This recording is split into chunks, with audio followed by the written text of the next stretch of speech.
Dear President Dr. Akan Suva, Excellencies, ladies and gentlemen. First of all, I would like to thank my friend, President Dr. Suva, for inviting me to the 23rd Eurasian Economic Summit in order to make a contribution to our deliberations about this difficult period of history. I was born in Austria in 1938 and a schoolboy when World War II ended in 1945. I observed and witnessed the following years of reconstruction and learning from history. Peace and democracy became the highest priorities. The United Nations were founded as an instrument for peace. The Human Rights Declaration was adopted, a wonderful text. The European integration was progressing. Later, the Cold War came to an end. China established a new and successful policy after Mao, and new democracies were emerging after the collapse of the communist systems in Europe. All in all, despite several difficulties, the global development after World War II was, in my opinion, promising and positive. This has obviously changed in the last years. I cannot pinpoint an exact date when this change started, but at the moment, the situation of the world order gives many reasons for concerns.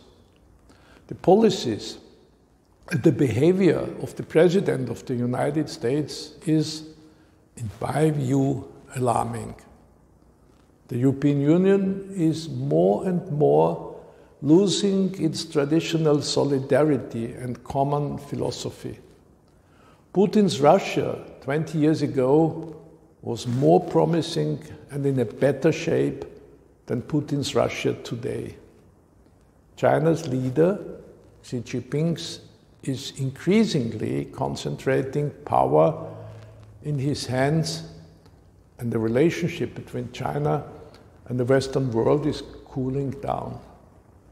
Since March this year, COVID-19 is challenging our societies, economies, and even democracies on a global scale.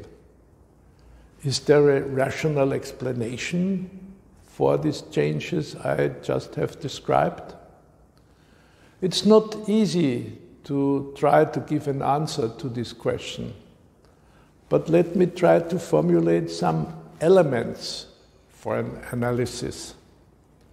World War II, with 60 million people killed in the so-called total war, totaler Krieg, as Hitler and Goebbels called it, with the Holocaust, and finally the use of nuclear weapons in Hiroshima and Nagasaki, was the most brutal period in modern history.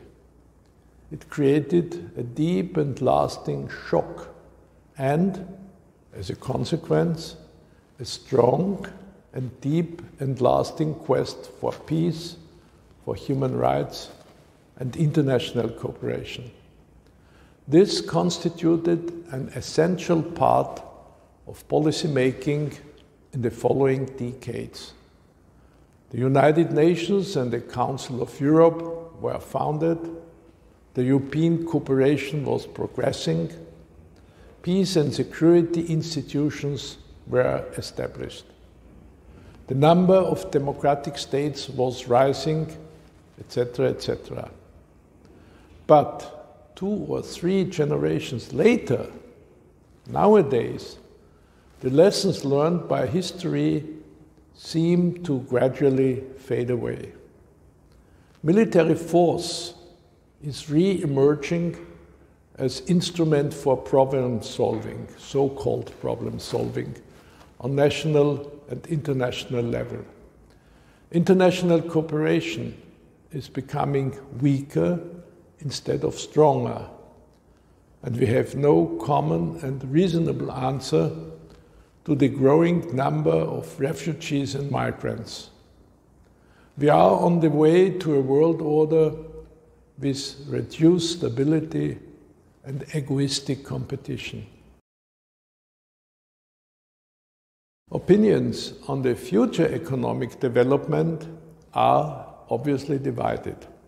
Some say we will suffer from the COVID-19 legacy for many years to come.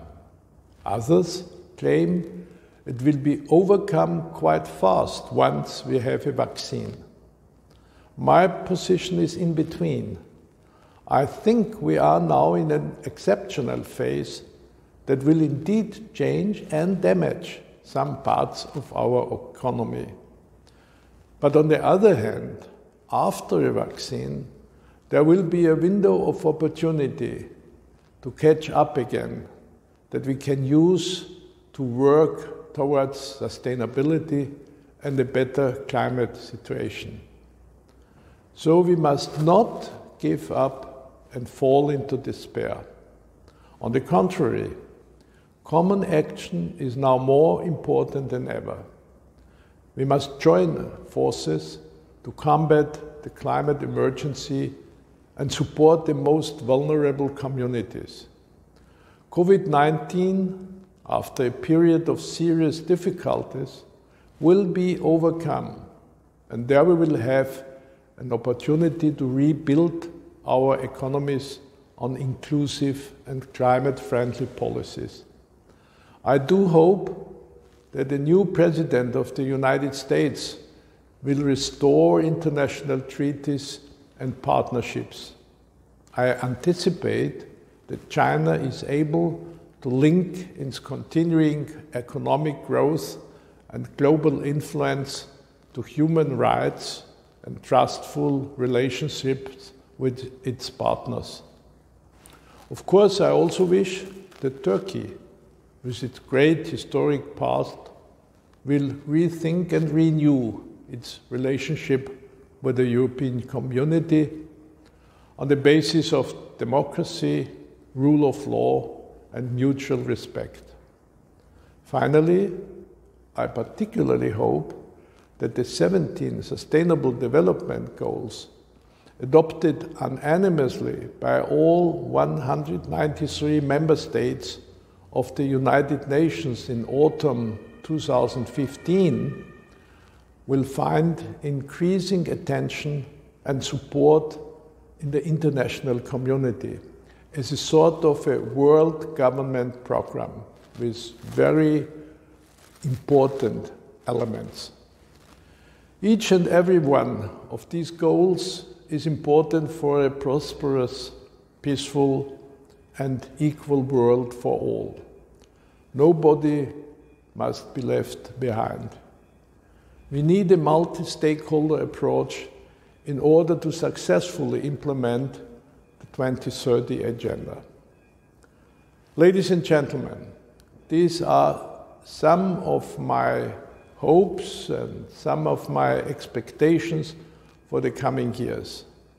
Please let us not forget that the existence of hopes and even utopian hopes has always been and still is a prerequisite for hopes to become reality. We have the chance to save our planet from climate change. We indeed have the resources to send every child to school, and we have the obligation to treat refugees with dignity and humanity. This was the Ban Ki-moon Center in Austria and Korea tries to do. And the Eurasian Economic Summit 2020 can and will also contribute to that goals. Let's use all the opportunities we have and search for common solutions to global challenges in the interest of the coming generations. I thank you for your attention, and I wish your meetings all success. Thank you.